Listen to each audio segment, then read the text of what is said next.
주신 말씀 마태복음 4장 23절 한 절 말씀입니다.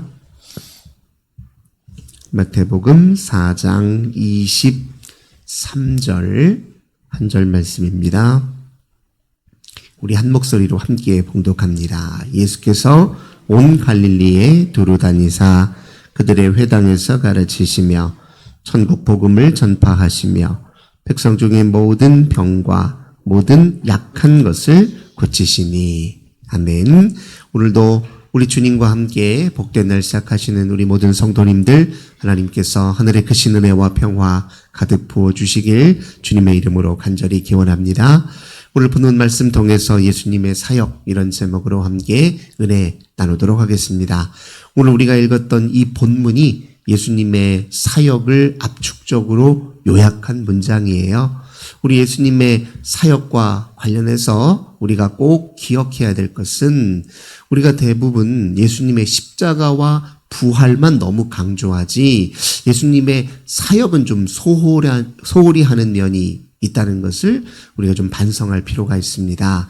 예수님의 십자가 그리고 부활, 이것은 예수님의 사역과 긴밀히 연결되어 있어요. 사역을 따로 떼놓고 사역을 간과한 채 십자가와 부활만 보면 구원의 전체적인 은혜, 구원의 전면적인 구원 은혜의 전반을 다 헤아리지 못합니다. 예를 들면 사역을 딱 떼어놓고 십자가와 부활만 강조하면 이제 무엇만 우리가 강조하는 거냐면 죄사함의 은혜, 그 다음에 심판으로부터 면제되고 죽음 이후에 영생의 삶을 누리는 이런 은혜로만 국한시켜서 이해하기 쉽습니다. 그런데 하나님의 구원의 은혜는 그보다 더 포괄적이고 넓은 것이에요.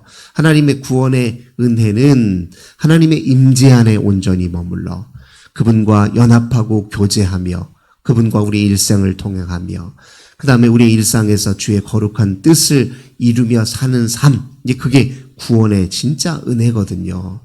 그런 은혜의 전반을 통합적으로 이해하려면 예수님의 사역과 십자가와 부활을 하나로 연결시켜서 이해할 수 있어야 됩니다. 예수님의 사역을 가만히 보면요, 예수님의 십자가에서 보여주셨던 그 사랑이 예수님의 사역의 원천이었다는 것을 알게 됩니다. 그러니까 십자가는 예수님의 사역의 절정이에요. 그러니까 사역의 그 절정으로서 십자가를 이해하게 되면 그 십자가에서 보여주셨던 예수님의 사랑이 예수님의 사역의 구석구석에 전반에 걸쳐서 작용하고 있다는 것을 이해할 수 있고 그 예수님의 사역 때문에 오늘 우리가 지금 여기에서부터 하나님 나라를 사는 원리와 또 힘이 우리에게 제공된다는 것을 깨닫게 됩니다. 그래서 예수님의 사역을 깊이 있게 이해하는 것이 굉장히 중요합니다. 그래야 십자가의 그 은혜도 더 분명해지고 그리고 부활이 갖고 있는 메시지도 더 온전해진다는 것을 기억해야 됩니다. 이제 그런 의미에서 예수님의 사역을 좀 보면 예수님의 사역을 23절에서는 이렇게 이제 압축적으로 표현해요. 우선 예수께서 온 갈릴리에 두루 다니사. 예수님의 사역은 주로 어느 지역을 중심으로 이루어지냐면 갈릴리 지역을 중심으로 이루어져요. 예수님의 십자가 고난의 때에 이르러서야 비로소 예수님이 예루살렘에 입성하시잖아요. 그럼 그 전까지는 주로 이 갈릴리 사역이 중심이었어요. 근데 이것도 굉장히 중요한 메시지를 담고 있습니다. 당시에 유대인들에게 이제 중심 도시는 예루살렘이에요. 거기가 쉽게 말하면 오늘 젊은이들로 하자면 우리로 하고 늘 지향하는 서울, 젊은이들이 지향하는 서울이에요. 그곳에서에 대한 삶에 대한 환상이 있을 것이고 그 삶이 자기 인생에서 가장 부러운 삶이 될 수도 있겠죠. 근데 우리 예수님은 예루살렘이 아니라 갈릴리, 어떻게 보면 변두리죠. 변방에서 하나님 나라 사역을 행하셨단 말이죠. 그것 자체가 갖고 있는 메시지가 있다는 겁니다. 하나님 나라는 어디에서부터 이루어진다는 거예요. 약한 곳, 주변, 밀려난 곳, 사람들이 시선을 두지 않는 곳, 사람들의 마음에서 멀어진 곳에서부터 주의 나라가 역사한다는 겁니다. 우리가 그동안에 삶을 보면 우리가 늘 마음으로 동경하고 갈망하는 것이 하나님의 뜻과 얼마나 일치되고 있는지를 살펴볼 필요가 있다는 거예요.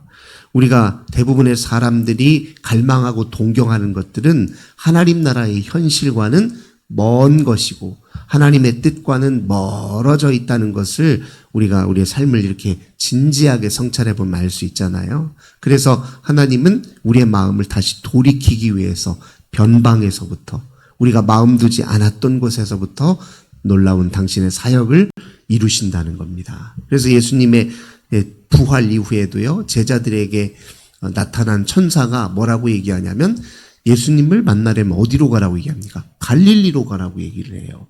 너희와 처음 만나셨고 너희에게 처음 말씀하셨고 너희에게 하나님 나라의 놀라운 능력을 보여주셨던 바로 그곳으로 돌아가라. 거기에서 부활의 주님을 만날 것이다. 이렇게 얘기하거든요. 그 이야기는 곧 부활하신 주님의 놀라운 은혜에 이어서 제자들의 활동도 어디에서? 갈릴리에서 이루어져야 된다. 그런 의미입니다. 그래서 우리 예수님의 주로 사역을 보면 특징적인 것들이 그거예요. 당시 사회에 많은 사람들이 우러러보는 사람들이 아니라 또 많은 사람들이 시선이 있는 것이 아니라 다른 사람에게서 다 소외되고 더 잊혀지는 사람들에게서 하나님 나라의 역사를 기적을 보여주셨다는 것이 이제 일관된 예수님의 사역의 특징이었습니다. 그 다음에 이제 두 번째로 예수님이 회당에서 가르치셨다 이런 표현을 쓰고 있습니다. 예수님의 가르침이라고 하는 것은 구약 성경에 있는 예언자들의 가르침과 또 지혜의 가르침과 또 시편의 그런 이야기들, 노래들과 다 연속성을 지닌다는 걸 우리가 기억할 필요가 있어요. 이 회당이라고 하는 건 당시의 유대교의 또한 중심이었습니다. 예루살렘 성전은 제사의 중심이었다고 한다면 이 회당이라고 하는 것은 말씀으로 하나님과 교제하는 그런 공간이었어요. 유대교인들에게. 그래서 예루살렘 성전을 방문하는 일은 쉽지 않습니다. 그래서 큰 절기가 있을 때, 6월절 절기나 있을 때 1년에 뭐 한두 차례 예루살렘에 방문하는 것이지, 그러면 이제 평소 매 안식일 때는 변방에 이렇게 예루살렘과 거리를 먼 거리에 살고 있는 사람들은 어디에서 하나님께 예배를 드리고 찬송을 해요? 회당이란 말이에요. 회당이 중심이었던 곳이에요. 그래서 회당에서 가르치실 때 예수님이 무엇을 소재로 가르치셨겠습니까? 예수님은 다 구약 성경, 먼저 우리에게 주어진 그 말씀을 근거로 가르치셨단 말이에요. 그래서 이 마태복음에 보면 예수님의 그 말씀, 산상설교의 시작을 한번 보세요. 팔복이 끝나고 나서 10계명을 어떻습니까? 강화하고 확장시키는 방식으로 말씀을 풀어가신단 말이에요. 너희 살인하지 말라 이런 얘기 들었지? 그런데 그 살인하지 말라라는 말을 제대로 지키려면 형제들을 저주하거나 형제들을 욕하거나 형제들을 폄훼하거나 이렇게 하면 그 살인하고 똑같은 거야 하면서 구약 성경에 있는 말씀을 더 깊이 있게 풀어주시고 그걸 온전히 우리가 지킬 수 있도록 안내하셨단 말이죠. 그러니까 예수님의 가르침은 구약 성경과 연속성을 지닌다는 것을 기억할 필요가 있습니다. 그래서 예수님이 나는 율법을 완성하러 왔다 이렇게 이야기하잖아요. 이 구약 성경에서 하나님이 말씀을 통해 백성들에게 의도하셨던 그 하나님 나라의 삶을 예수님께서 친히 오셔서 보여주셨다. 이런 특징을 우리가 기억해야 될 것입니다. 그 다음에 천국 복음을 전파하셨다. 여기서 말하는 천국은 하나님 나라를 뜻하는 거예요. 이 하나님 나라의 기쁜 소식을 가르치셨다, 전파하셨다 이렇게 표현합니다. 이 하나님 나라가 무엇입니까? 하나님이 통치하시는 나라를 뜻해요. 하나님의 다스리심 가운데 순복하여 하나님과 함께 사는 삶을 하나님 나라라고 표현하셨습니다. 그 나라가 누구를 통해 이루어졌고 성취됐다는 거예요. 예수 그리스도를 통해 예수님의 삶과 인격과 가르침을 통해서 그 나라가 활짝 지금 열렸다는 겁니다.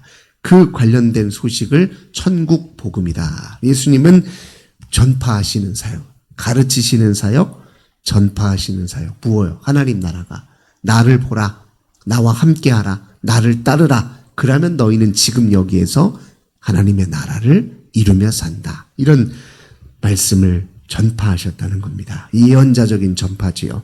그리고 백성 중에 모든 병과 모든 약한 것을 고치시니. 예수님의 3대 사역이 여기 등장하는 거예요. 가르치시고 전파하시고 치유하셨다는 겁니다. 근데 예수님의 치유는 특징이 또 있죠. 우리가 마태복음이나 복음서들을 보면 예수님은 무엇으로 치유하셨습니까? 말씀으로 치유하셨어요. 말씀이 치유의 가장 큰 원천과 힘이라는 걸 보여주셨습니다. 그리고 예수님이 치유한 병은 그저 육신의 병이 아니에요. 잘 보면 그 병은 우리의 심령의 병, 영혼의 병, 또 치명적인 병인 죄라는 병. 그러니까 우리가 하나님과 멀어진 관계에서 우리의 영혼이 병들었기 때문에, 또 우리가 하나님의 진리를 떠나 살면서 우리가 스스로 자초한 이런저런 인생의 곤궁함, 또 우리 내면의 깊은 어둠, 이것으로부터 우리를 건져주시고 치유해 주시는 게 예수님의 치유 사역이었습니다. 그래서 겉으로는 질병을 치료하는 것처럼, 몸의 질병을 치료하는 것처럼 보이지만 그걸 치유하는 과정을 잘 보면 그의 심령과 영혼과 정신을 전체적으로 치유하시는 것을 우리가 확인할 수 있게 됩니다. 그래서 예수님의 병 치유는 무엇 때문에 그러냐? 다시 하나님과 관계를 회복시켜서 하나님의 백성답게 또 하나님의 의와 뜻을 따라 살도록 이끄시는데 그 핵심 포인트가 있다는 것을 기억할 필요가 있습니다. 그래서 예수님은 말씀을 가르치셨죠.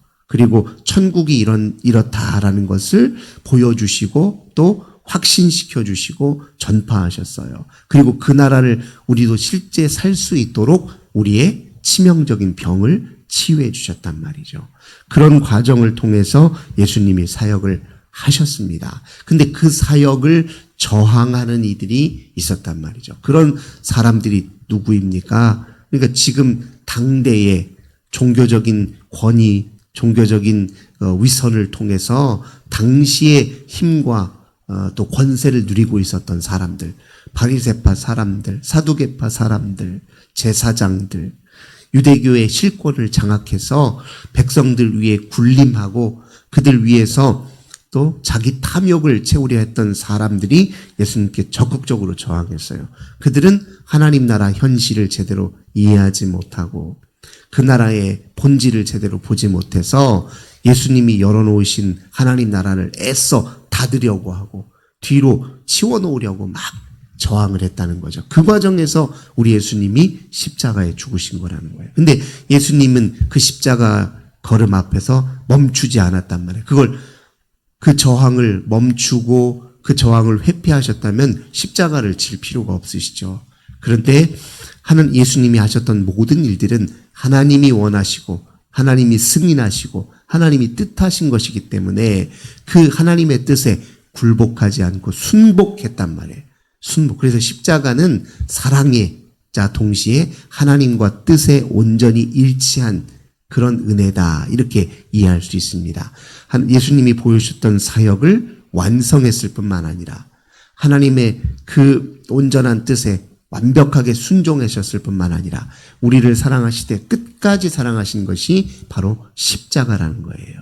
그래서 사역과 십자가는 이렇게 통해 있습니다. 그 십자가를 통해서 제자들이 이제 깨닫는 것이죠. 아, 예수님의 그 모든 하나님 나라 사역은 실패가 아니라 또 저항하는 세력들 앞에 이렇게 허무하게 패배한 것이 아니라 승리한 것이다. 이걸 보여준 사건이 부활 사건이라는 거예요. 그래서 부활을 경험한 제자들이 했던 가장 중요한 일이 무엇입니까? 예수님처럼 행한 일이에요. 가르치고 전파하고 치유하는 일. 그게 사도행전에 기록되어 있잖아요. 그러니까 예수님의 십자가와 부활을 경험한 제자들은 뭐를 준비했어요? 예수님이 하셨던 사역을 똑같이 재현하고 반복하는 일에 힘썼다는 겁니다. 그저 단순히 자기 죄사함의 은혜로만 그쳤다면, 그러면 나도 그냥 예수님의 죄사함의 은혜만 받아 누렸으면 될 일이지 왜 목숨 내놓고 예수님이 했던 사역을 똑같이 반복하겠냐고요. 예수님의 사역의 의미를 십자가와 부활을 통해 바르게 깨달았기 때문에 예수님 승천하신 이후에 사도행전의 역사가 이루어지는 겁니다. 그럼 오늘 우리도 마찬가지죠. 우리도 예수님의 제자가 되었다는 것은 예수님이 하셨던 사역을 지속한다는 걸 뜻해요. 그 과정 속에서 우리가 하나님 나라를 산다는 걸 의미합니다. 그러니 우리가 십자가와 부활의 은혜를 바르게 안다면 예수님의 사역을 우리도 실천하는 일에 힘써야 돼요. 그래서 교회가 하는 사역의 핵심들이 예수님의 사역을 그대로 이어받는 일이에요. 천국 복음을 전파하는 일, 진리의 말씀을 잘 가르치고 우리가 몸소 실천함으로 우리의 삶으로 몸으로 세상 사람들에게 보여주는 일, 또 세상을 치유하는 일, 세상의 어려운 이들을 구제하고 또 섬기는 일이 다 치유와 연관되죠. 그게 또 선교와도 다 연관됩니다. 우리가 교회에서 하는 일은 다 예수님 사역을 반복한 일이에요. 그러니 우리가 예수님의 사역을 오늘 우리 교회가 얼마나 제대로 잘 구현하고 제대로 예수님과 함께 그 일을 감당해내는지를 늘 살피는 것이 우리 믿는 자들의 바른 자세일 것입니다. 그래서 그 과정에서 우리도 예수님처럼 놀라운 하나님의 능력을 경험하게 돼요. 예수님도 누가복음에 특별히 보면 강조되는 게 예수님이 그 사역을 하실 때 인간적 힘으로 한 게 아니에요. 성령의 능력에 붙들려서 그 일을 감당했거든요. 우리도 마찬가지입니다. 우리도 이 모든 하나님 나라 사역이 우리의 땀으로 노력으로 되는 거 아닙니다. 성령의 인도와 성령의 역사를 통해서 그 일이 가능한 것이지요. 오늘 우리의 삶도 마찬가지입니다. 오늘 하루의 삶도 어떻게 하면 우리가 예수님처럼 하나님 나라의 의를 위하여 오늘을 살 것인가, 여기에 관심을 기울이고 성령께 그 도우심을 청하고 우리 하나님을 더욱 의지하여서 오늘 하루의 삶도 우리 주님과 동행하는 삶 될 수 있기를 주 예수님의 이름으로 간절히 기원합니다. 좋으신 주님 감사드립니다. 우리 예수님의 천국 사역을, 하나님 나라 사역을 다시 한번 마음에 새깁니다. 우리 예수님께서 우리에게 보여주시고 가르쳐주시고 또 선포하시고 또 우리에게 보여준 치유의 놀라운 은혜를 오늘 우리의 삶에서도 그대로 재현할 수 있도록 성령님 우리를 도우시고 이끌어 주시옵소서. 우리는 지금 여기에서부터 주와 동행하며 주의 나라를 살도록 부름받아 싸우니 천국 백성답게 오늘을 살게 도와주소서. 주 예수님의 이름으로 간절히 기도드립니다. 아멘. 오늘도 우리 환우들을 위해서, 가정의 자녀들을 위해서, 교회와 나라와 민족을 위해 기도합시다. 아버지 감사합니다. 주님을 바라보고